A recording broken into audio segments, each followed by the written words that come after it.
اللہ الرحمن الرحیم رب السہل ویسر ولا تعسر وتمم بالخیر وبک نستعین۔ بسم اللہ الرحمن الرحیم۔ پیارے بچوں، آج اللہ تبارک و تعالیٰ کے فضل، کرم، خاص مہربانی سے ہم چیپٹر نمبر 4 کو شروع کر رہے ہیں، اور اس سے پہلے ہم نے چیپٹر 3 کے لاسٹ سبق کو پڑھا تھا، جس کا موضوع تھا ذکر، اللہ کو یاد کرنا۔ آج تعارف قرآن پہلا لیکچر ہے چیپٹر 4 کا۔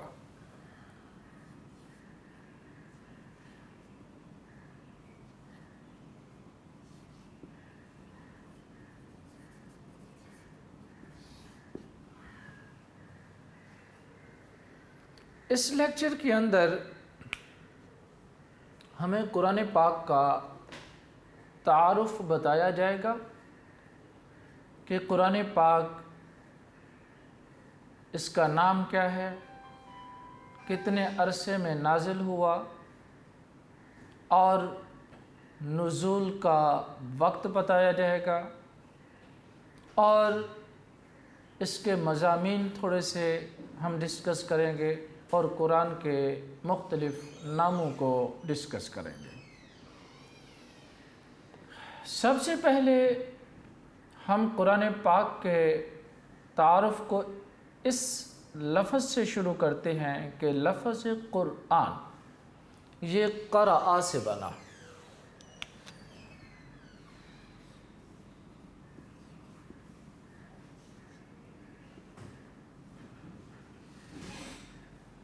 یا قراتن سے بنا، یا قرأن سے بنا۔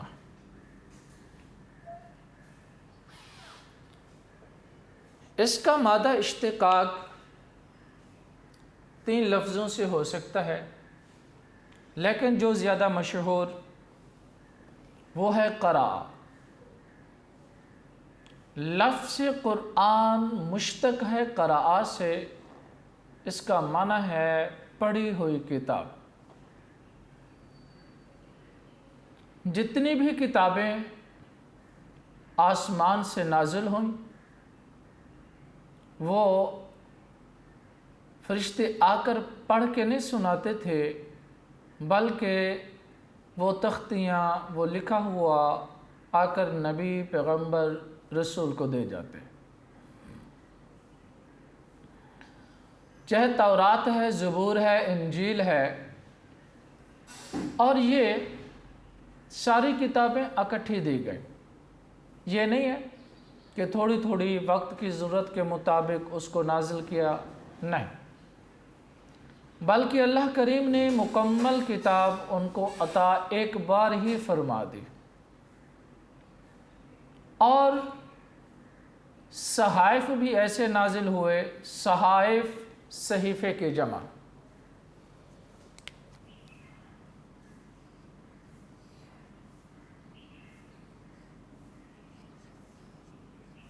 صحیفہ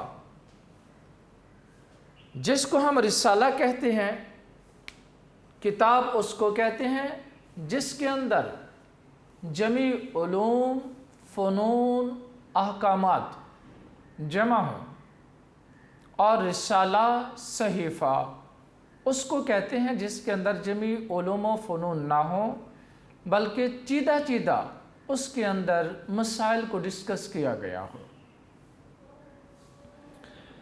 اللہ کریم نے واحد قرآن پاک وہ کتاب بھیجی ہے کہ جو جتنا ضرورت جس وقت جہاں پہ ہوتی تھی، تو اللہ کریم وہاں پر قرآن پاک کی آیات بینات کو جبریل امین کے ذریعے نازل فرماتا، اور جبریل امین آ کر ہمارے پیارے پاک پیغمبر کو پڑھ کر سناتے تھے۔ اگر لفظ ایک اور بھی اس کا مشتق ہو سکتا ہے، لیکن میں اس طرف نہیں جاؤں گا۔ قرآن یا قرآ، قرآ جمع کرنے والی کتاب۔ قرآن پاک کے نزول سے پہلے قومیں، خاندان، بستیاں، شہر آپس میں بکھرے ہوئے تھے، لڑائی میں، جھگڑے میں، فسادات میں، ذاتی رنجش میں۔ جب قرآن پاک آیا، اس نے اس کے نسب تفاخر کو ختم کر دیا۔ جیسے کہ عرب والوں کا طریقہ تھا کہ وہ اپنے بڑوں کی تعریفیں کر کے اس بات پر فخر کرتے، اپنے آپ کو باقی قبیلوں سے فضیلت دیتے۔ تو قرآن پاک جب آیا، اس نے تمام قبائل کے یہ اختلافات، تکبر، غرور، سب چیزوں کو ختم کر کے ہوا سماکم المسلمین، اس کا ایک نام رکھ دیا مسلمان۔ قرآن کو قرآن اس لیے کہتے ہیں، اس کا ایک مادہ فرقان بھی ہے، یعنی حق و باطل کے اندر فرق کرنے والی کتاب۔ چلیں باقی جو نام ہیں اس کے میں تھوڑا سا آگے لیکچر کے اندر یہ نام آپ کو لکھوا دوں گا۔ قرآن پاک کی تعریف یہ ہے کہ قرآن پاک اللہ کا پاک کلام ہے اور لانے والے جبریل امین ہیں، نازل ہوا ہمارے پیارے نبی علیہ السلام کی ذات اقدس پر، اور یہ تقریباً عرصہ 23 سال کا کم و بیش لگا۔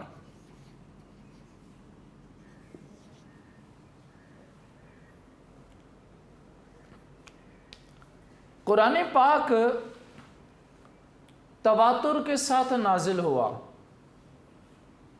اور جہاں کہیں ضرورت ہوتی تھی جس احکام کی، تو وہی آیات بینات اللہ کریم نازل فرما دیتا۔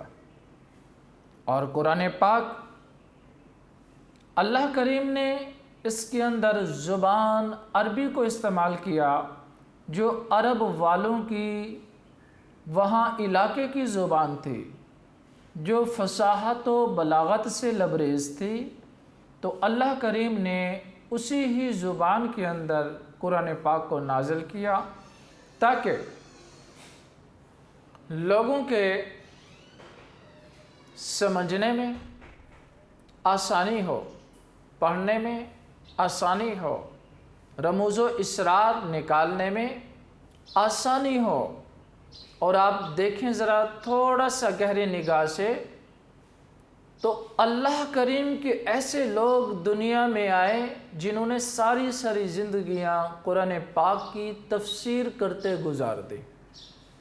حضرت عبداللہ بن عباس کو دیکھ لیں، امام جریر کو دیکھ لیں، امام قرطبی کو دیکھ لیں، امام صاحب روح البیان کو دیکھ لیں، اور نور العرفان، جتنے بھی ہم محدثین اور مفسرین کو دیکھیں تو ان لوگوں نے ساری زندگیاں قرآن اور حدیث پر قربان کر دی۔ ان کے مطالب، ان کے مفاہیم، ان کا ترجمہ اور ان سے اخذ کیے ہوئے مسائل، ان سے مسائل نکال کر لوگوں کے لیے آسانی کا رستہ نکالا۔ قرآن پاک کے بارے میں اللہ تعالیٰ ارشاد فرماتا ہے اس کی زبان کے بارے میں، اِنَّا أَنزَلْنَاهُ قُرْآنًا عَرَبِيًّا، بے شک ہم نے قرآن کو عربی میں نازل کیا، کیونکہ وہاں کے لوگوں کی زبان عربی تھی، تو اس لیے قرآن ان کی زبان میں نازل کر کے ان کے لیے آسانی عطا فرمائی۔ لعلکم تعقلون، اللہ تعالیٰ فرماتا ہے تاکہ تم قرآن پاک کو سمجھو۔ یعنی جس آدمی نے قرآن کو صرف الفاظ سے پڑھا، اس کا معنی، مفہوم، ترجمہ، تفسیر، رموز، اسرار نہیں سمجھے تو در حقیقت اس نے قرآن پاک کے تعلیم سے اپنے آپ کو آشنا ہی نہیں کیا۔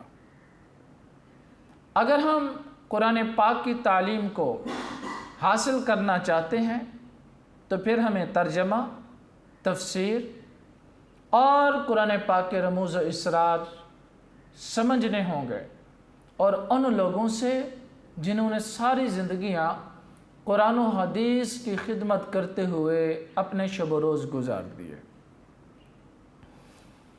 پہلی وحی ہمارے پیارے نبی علیہ السلام پر اس وقت نازل ہوئی جب آپ غار حرا میں تشریف فرما تھے۔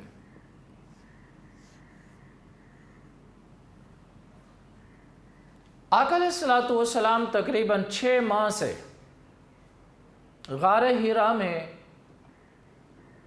آپ تشریف فرما تھے، تشریف لے جاتے، وہاں ذکر کرتے، رب کو یاد کرتے۔ آپ اندازہ کیجئے اس بات سے کہ ابھی اعلان نبوت کا حکم نہیں ہوا، اس سے پہلے آپ دنیا سے الگ تھلگ بیٹھنا شروع ہو گئے۔ تو اس بات سے معلوم ہوتا ہے کہ اگر اللہ کریم کی قربت چاہتے ہو تو اس کے لیے یہ چیز لازم اور ضروری ہے کہ ہم اکیلا پن اپنائیں، جہاں دنیا کا کوئی بندہ نہ ہو۔ حالانکہ مکہ آپ اپنے گھر میں بھی بیٹھ کر ذکر کر سکتے تھے، کیونکہ گھر میں ایک بیوی تھی اور آپ کی زوجہ محترمہ کا اور کوئی رشتہ دار نہیں رہتا تھا وہاں، تو چھوٹی سی فیملی تھی یہ۔ لیکن آقا علیہ السلام نے گھر کو چھوڑا، اپنے بستر کو چھوڑا، آپ ایک غار میں تشریف لے گئے، اور آج بھی وہ غار، وہ پہاڑ موجود ہے۔ مقدر والے اس جگہ کی زیارت کرتے ہیں جہاں پیارے آقا علیہ السلام کے قدمین شریفین طیبین طاہرین لگے۔ وہاں پر عرصہ 6 سال جب گزارا، آپ اکیلے بیٹھ کر اللہ کا ذکر کرتے تھے، اللہ کی یاد کرتے تھے، اللہ تبارک و تعالیٰ کی تعریفیں کرتے تھے۔ تو اس وقت اللہ کریم نے جبریل امین کو نازل فرمایا، اور جبریل امین پہلی وحی لے کر آئے، اقرأ بسم ربک الذی خلق خلق الانسان من علق اقرأ وربک الاکرم الذی علم بالقلم علم الانسان ما لم یعلم۔ جب یہ پہلی 5 آیات بینات غار حرا میں لائے اور آ کر جبریل امین نے ہمارے پیارے نبی سے عرض کی کہ حضور پڑھیے اقرا اقرا، تو آپ نے، بعض لوگوں نے یہ معنی کیا ہے کہ آپ نے کہا کہ میں پڑھا ہوا نہیں ہوں۔ لفظ اقرا اس کا معنی یہ ہے کہ میں پڑھنے والا نہیں ہوں، اس میں فاعل ہے، میں پڑھنے والا نہیں، یعنی آپ اللہ تبارک و تعالیٰ کے ذکر معرفت کے مقام تک پہنچے ہوئے کہ اس وقت آپ دنیا کا کوئی لفظ سننا نہیں چاہتے تھے۔ تو جس وقت جبریل امین نے لفظ اقرا کے آگے بسم کہا، تب ہمارے پیارے نبی علیہ السلام نے پڑھا کہ یہ میرے رب کا نام ہے۔ جبریل امین، یہ بھی بہت لمبا واقعہ ہے۔ آقا علیہ السلام کو یہ 5 آیات بینات سنا کر چلے گئے، اور آقا علیہ السلام کو جسم پر کپ کپی طاری ہو گئی، اور آپ اٹھے اور گھر تشریف لے گئے۔ جاتی آپ نے اپنی زوجہ محترمہ کو حضرت خدیجہ الکبریٰ کو فرمایا، زمیلونی زمیلونی زمیلونی، زملونی کہ مجھے چادر پہناؤ. تو آپ نے جب دیکھا کہ حضور پریشان ہے تو پوچھا. تو حضور نے سارا واقعہ سنایا، اس طرح غار کے اندر کوئی آیا ہے، اس نے مجھے پکڑا اور اس نے مجھے یہ 5 آیات بینات، اور اس کا وزن اتنا تھا کہ حتیٰ کہ میں کپ کپی کے عالم میں چلا گیا، میرے جسم کو لرزہ طاری ہو گیا، بخار ہو گیا. تو آپ اپنے کزن کے پاس لے گئیں جو آسمانی کتب کا عالم دین تھا اور کافی بوڑھا تھا. تو جب ان کے پاس لے گئے، اس سے پہلے جو کلام کیا نا آقا علیہ الصلوۃ والسلام سے، آج کی حضور آپ کا رب آپ کو ناکام نہیں چھوڑے گا، اکیلا نہیں چھوڑے گا. کیوں؟ کہ آپ غریبوں کے کام آتے ہیں، یتیموں کے کام آتے ہیں، بیوہ بے سہارا کے کام آتے ہیں، رشتہ داروں کے کام آتے ہیں. آپ مہمان نواز ہیں، آپ اللہ کا ذکر کرنے والے ہیں، آپ صادق الامین ہیں. یہ تمام خوبیاں گنوا کر آپ نے آقا علیہ السلام سے عرض کی کہ آپ پریشان نہ ہوں اور آپ کا رب آپ کو اکیلا نہیں چھوڑے گا، اکیلا اور ناکام نہیں چھوڑے گا. تو آپ جب اپنے کزن کے پاس لے گئیں تو انہوں نے یہ ساری باتیں سننے کے بعد کہا کہ آپ اللہ تبارک و تعالیٰ کے برگزیدہ آخری نبی رسول، اور آپ پر یہ قرآن پاک وحی نازل ہوئی ہے. تو اس کے بعد آقا علیہ الصلوۃ والسلام کے اوپر یکے بعد دیگر جب ضرورت ہوتی تھی تو قرآن پاک کی آیات بینات آقا علیہ الصلوۃ والسلام کی ذات اقدس پر نزول کا سلسلہ لگاتار شروع ہو گیا. بالآخر قرآن پاک مکمل ہوا اس آیت کریمہ پر، الیوم اکملت لکم دینکم واتممت علیکم نعمتی ورضیت لکم الاسلام دینا. آج میں نے تمہارے لیے تمہارا دین مکمل کر دیا اور تم پر اپنی نعمت مکمل کر دی اور تمہارے لیے دین اسلام کو بطور دین پسند کیا. اس بات کے اندر بھی کئی رموز و اسرار نکل رہے ہیں کہ اللہ کریم ایک تو قیامت تک دین کو مکمل کر دیا، کیونکہ یہی قرآن پاک قیامت تک چلنا ہے اور کوئی کتاب، صحیفہ، رسالہ نازل نہیں ہونا. دوسری بات، اللہ تبارک و تعالیٰ نے دین کو نعمت قرار دیا، قرآن کو نعمت قرار دیا، اسلام کو نعمت قرار دیا، اور یہ ہمارے لیے اللہ کریم نے اسلام کو پسند کیا. ہم تو مقدر والے انسان ہیں کہ ہمیں اللہ کریم کے آخری پیارے نبی رسول پیغمبر ان کی امت ہونا نصیب ہو گیا. اور یاد رہے، آپ کی امت ہونے کے لیے تو بڑوں نے التجائیں کی، لیکن آپ اور میں ہم مقدر والے ہیں کہ ہمیں اللہ کے پیارے حبیب آقا علیہ الصلوۃ والسلام کی معیت، کلمہ طیبہ نصیب ہوئے اور ہم حضور پر ایمان لائے. یہ اس کے خاص کرم کی بات ہے. اور مدت نزول جو ہے یہ تقریباً 22 سال 2 ماہ 22 دن ہے.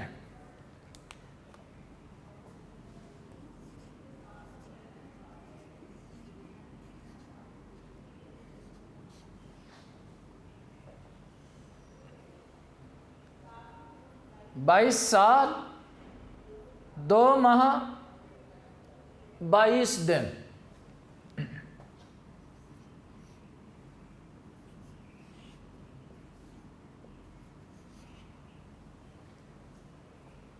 مدت نزول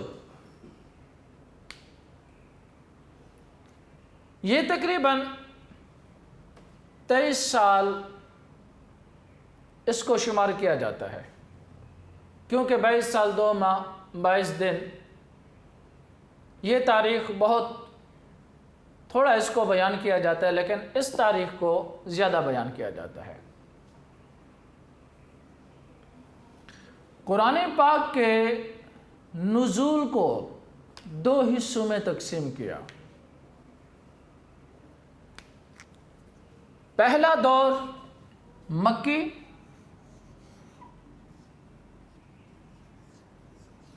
اور دوسرا دور مدنی.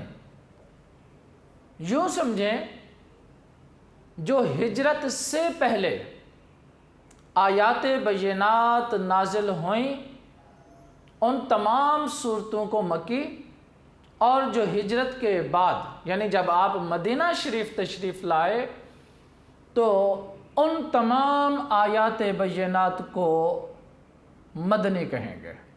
اب یہ نہیں ہے کہ آقا علیہ الصلوۃ والسلام جب بدر میں تھے تو قرآن پاک کی آیات نازل ہوئیں، جب طائف میں تھے جو آیات نازل ہوئیں، احد میں تھے جو آیات نازل ہوئیں ان کو ہم بدری آیت کہیں یا طائفی آیت کہیں یا احدی آیات کہیں، نہیں، بلکہ اس قرآن پاک کے حصے کو دو حصوں میں ڈیوائیڈ کیا.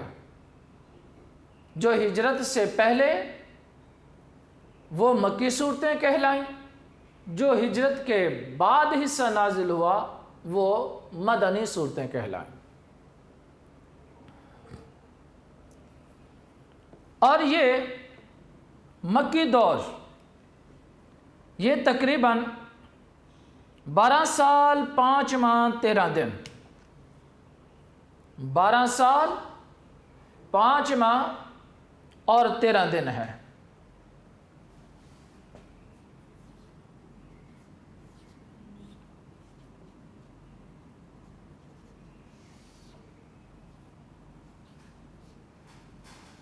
مکی دور اس عرصے کو 13 سال جمہور کہتے ہیں، اور اس کے اندر جو صورتیں نازل ہوئیں ان کی تعداد 86 ہے، یعنی مکی صورتوں کی تعداد 86. اب دوسرے حصے پہ آ جائیں، مدنی دور. جو ہجرت کے بعد کلام نازل ہوا، چاہے وہ مدینہ کے کسی بھی علاقے میں نازل ہوا، چاہے وہ تبوک کے اندر نازل ہوا فار ایگزامپل، یا مدینہ کے کسی شہر میں، کسی گاؤں میں، کسی محلے میں، تو اس تمام کے تمام کو ہم صرف اور صرف ایک ہی نام دیں گے، مدنی صورت. اور یہ مدنی دور جو ہے آقا علیہ الصلوۃ والسلام کا 9 سال 9 مہینے 9 دن ہے.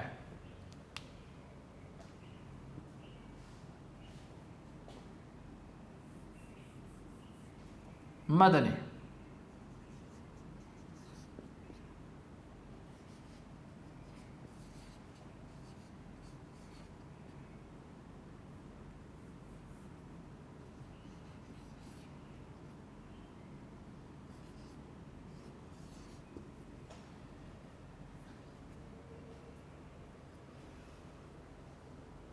اس زمانے کے اندر جتنی بھی آیات بینات نازل ہوئیں ان تمام کے تمام کو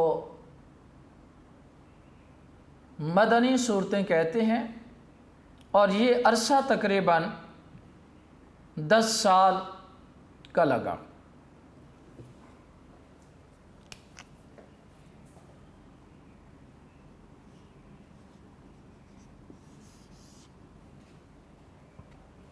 اور اس کے اندر جو صورتیں نازل ہوئیں ان کی تعداد 28 ہے.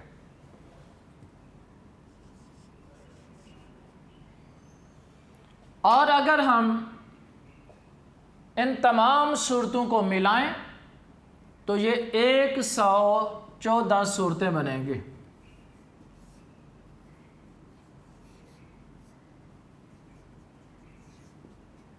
جس کے اندر مکی اور مدنی دونوں شامل ہیں.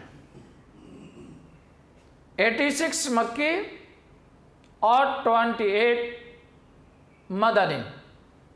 تو یہ آیات بینات ہیں قرآن پاک کی، اور قرآن پاک کی جو ترتیب ہے، میں یہ سارا حساب مٹا دیتا ہوں تاکہ میں آگے لکھ کے آپ کو بتا سکوں۔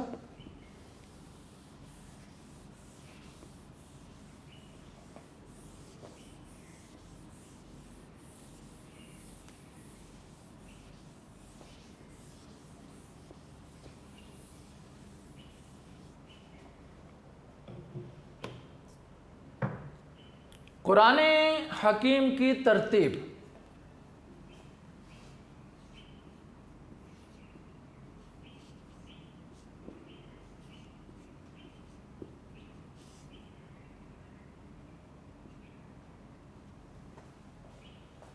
قرآن حکیم جو ترتیب نزولی ہے وہ اور ہے۔ جیسے میں نے آپ کو بتایا کہ سب سے پہلی جو آیات بینات نازل ہوئیں وہ ہیں اقرأ بسم ربک الذی خلق، خلق الانسان من علق۔ یہ 5 آیات بینات سب سے پہلے نازل ہوئیں۔ میں اس طرف نہیں جاتا کہ بعض نے سورۃ مدثر کی آیات کہیں، لیکن یہ زیادہ مشہور ہے تو لہٰذا ہم اسی پہ اکتفا کرتے ہیں۔ یہ آیات بینات سب سے پہلے نازل ہوئیں، لیکن جب ترتیب دی گئی کتابی شکل میں تو اس کو 5 آیات کو آخری پارے میں رکھا گیا سورۃ علق میں، اور جو آخری آیت کریمہ نازل ہوئی الیوم اکملت لکم دینکم واتممت علیکم نعمتی ورضیت لکم الاسلام دینا، یہ سورۃ مائدہ میں رکھی گئی آیت نمبر 3 میں۔ آپ ذرا اس بات سے اندازہ کریں کہ پہلے نازل ہونے والی آیات بینات آخری پارے میں، اور لاسٹ میں آخری آیت جو نازل ہوئی وہ سورۃ المائدہ میں آیت نمبر 3 میں اس کو رکھا گیا۔ ایک ہے ترتیب نزولی،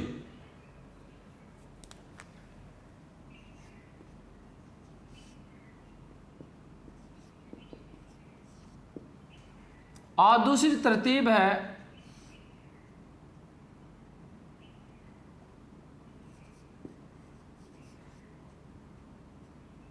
توقیفی۔ نزولی ترتیب اور ہے، اور موجودہ جو ترتیب ہے قرآن پاک میں یہ ترتیب توقیفی ہے۔ کیا مطلب؟ توقیفی کس کو کہتے ہیں؟ توقیفی اس کو کہتے ہیں کہ جیسے اللہ کریم نے ترتیب دینے کا حکم دیا، اسی کے مطابق اس آیت کو اسی صورت کا حصہ بنایا گیا جو اللہ کریم نے حکم دیا۔ اور یاد رہے یہاں پر ایک بات کہ آقا علیہ الصلوۃ والسلام خود آیات بینات لکھواتے تھے، اور باقاعدہ اپنے صحابہ کو یہ فرماتے تھے کہ یہ حصہ فلاں آیات بینات فلاں صورت کے حصے میں فلاں جگہ پر لکھو اس کو، اور جو نازل ہوا وہ ترتیب اور ہے، جو موجودہ ترتیب ہے یہ وہ ترتیب ہے جو ہمارے پیارے نبی علیہ الصلوۃ والسلام نے خود اپنے اصحاب سے یہ ترتیب لگوائی تھی۔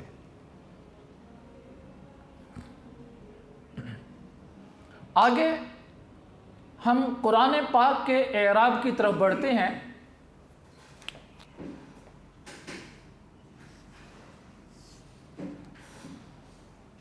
اعراب قرآن یعنی زبر، زیر، پیش، شد، مد، یہ پہلے نہیں تھے، کیونکہ عرب کے جو لوگ تھے وہ تو خود ان کی زبان تھی، ان کو ضرورت ہی نہیں کہ زبر، زیر، پیش یا شد، مد لگائی جائے۔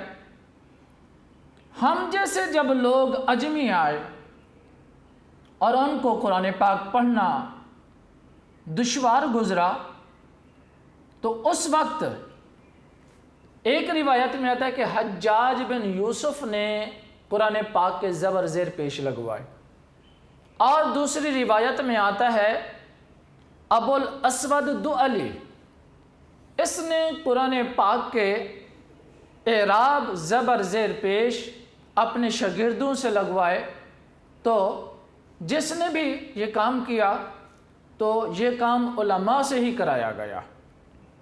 اور قرآن پاک کے مضامین، ویسے تو میں گنتی کرنے لگ جاؤں تو میری زندگی ختم ہو سکتی ہے، مضامین قرآن پاک کا انحصار میں نہیں کر سکتا، لیکن صرف چند کو میں آپ کے سامنے رکھوں گا۔ قرآن حکیم میں عقائد و عبادات کے بارے میں احکامات ہیں، جیسے اللہ تعالیٰ ارشاد فرماتے وَأَقِیمُوا الصَّلَاةَ وَآتُوا الزَّکَاةَ، نماز قائم کرو اور زکوٰۃ دو۔ اگلا، قانونی مساوات، عدل و انصاف اور معاشرتی ذمہ داریوں کا تذکرہ فرمایا، یعنی مساوات اور عدل و انصاف۔ قرآن کہتا ہے اعدلوا هو اقرب للتقوی، عدل کرو یہ تقوی کے زیادہ قریب ہے۔ اور قانونی مساوات، قرآن حکیم نے قانون سب کے لیے برابر قرار دیا۔ یہ بھی میں مثالیں دوں تو ٹائم زیادہ ہو جائے گا۔ نمبر 3، اخلاق حسنہ کی تعلیم اور رذائل اخلاق سے بچنے کا حکم دیا، یعنی نرم لہجے میں گفتگو کرنا اور الفاظ کا اچھا چناؤ کرنا، یہ انسان کو حکم دیا قرآن پاک نے، اور غلط لہجہ اور برے الفاظ سے منع کیا۔ انبیاء کرام اور ان کی اقوام کے سبق آموز واقعات، یعنی پچھلے جو نبی رسول پیغمبر گزرے ہیں ان کی قوموں کے بارے میں اور ان کی ہسٹری کو بیان کیا گیا، ان کے کردار کو بیان کیا گیا، ان کے عمل کو بیان کیا گیا، تاکہ تم ان کی ہسٹری پڑھ کر تم ان سے سبق لو۔ آگے مقصد حیات، یعنی دنیا کے اندر بھیجنے کا، زندگی دینے کا مقصد قرآن نے بیان کیا۔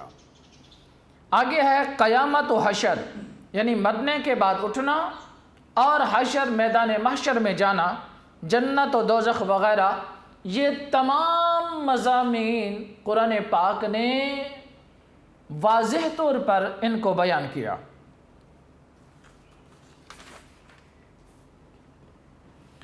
قرآن پاک کی سب سے بڑی سورت جو ہے سورت بقرہ ہے، اور سب سے چھوٹی سورت سورت کوثر ہے۔ اور سورت توبہ کے شروع میں اللہ کریم نے بسم اللہ نہیں نازل فرمائی، اور سورت نمل 19 پارے میں وَإِنَّهُ مِن سُلَيْمَانَ وَإِنَّهُ بسم اللہ الرحمن الرحیم وہاں پہ نازل فرمائی۔ اور قرآن پاک کے 30 پارے ہیں، 7 منزل ہیں اور 14 سجدے ہیں اور 540 رکوع ہیں۔ یہ قرآن پاک کا مختصر میں نے تعارف کروایا۔ اب قرآن پاک کے ہم اسماء کی طرف چلتے ہیں، ناموں کی طرف چلتے ہیں کہ قرآن پاک کے نام کتنے ہیں۔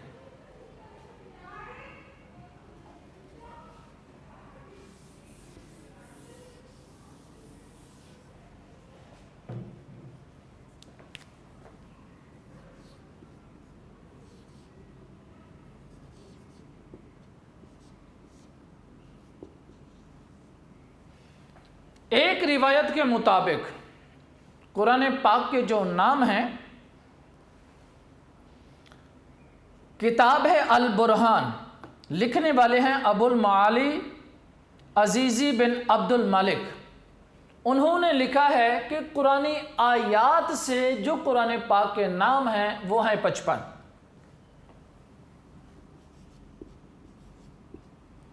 55 نام وہ ہیں جو قرآن پاک کی آیات یعنی الفاظ سے ہمیں ملتے ہیں، جیسے کہ الکتاب۔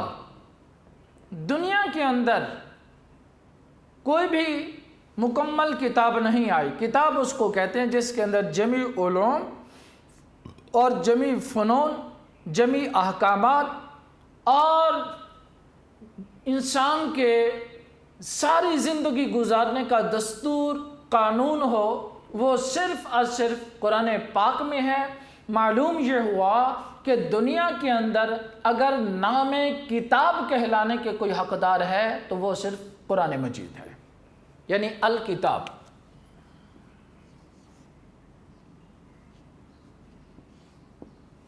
نمبر 2 الفرقان۔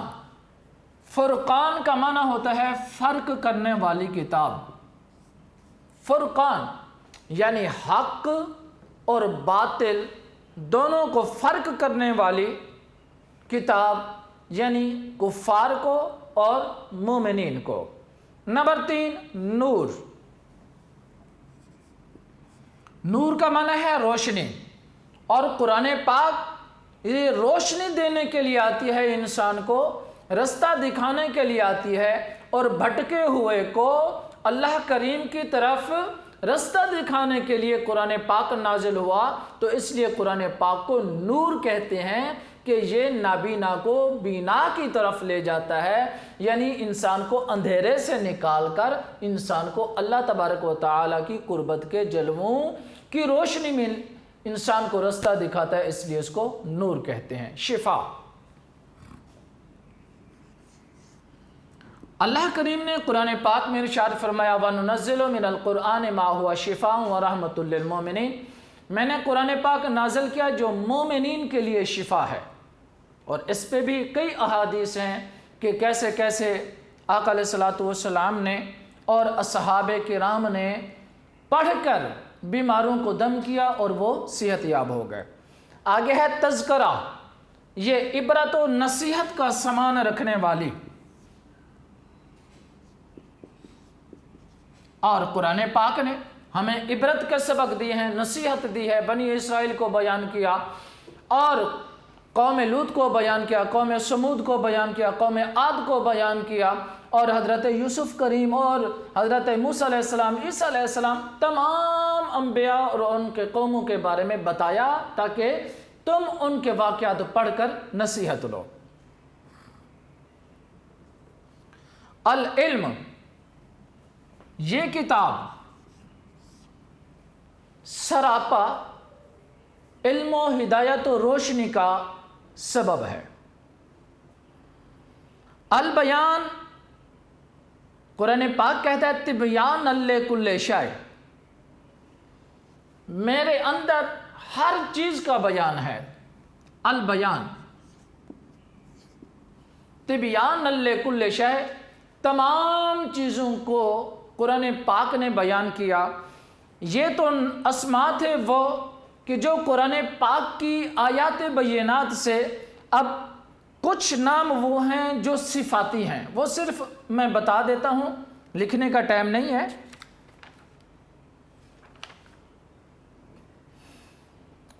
حکیم، حکمت والی کتاب، مجید، بزرگی والی کتاب، مبارک، برکت والی کتاب، العزیز، زبردست عزت والی کتاب، مبین، ہدایت کو واضح کرنے والی کتاب، کریم، کرامت و بزرگی والی کتاب۔ اگر ایک ایک اس کے صفاتی نام پہ بھی میں لیکچر دوں تو کم از کم سمجھنے کے لیے ایک لفظ پر ایک لیکچر 1 گھنٹے کا ہو، تب پتہ چلے گا کہ الحکیم، قرآن پاک حکیم کیوں ہے، کیسے ہے۔ من یؤت الحکمت فقد اوتی خیرا کثیرا، اللہ فرماتا ہے جس کو میں نے حکمت دی اس کو میں نے خیر کثیر دی۔ تو آپ نے اس تمام ناموں کو یاد کرنا ہے اور تعارف کو یاد کرنا ہے۔ تو پھر انشاءاللہ العزیز اگلے لیکچر میں ہم مکی صورتوں کی خصوصیات کو پڑھیں گے۔ انشاءاللہ ملتے ہیں اگلے لیکچر میں۔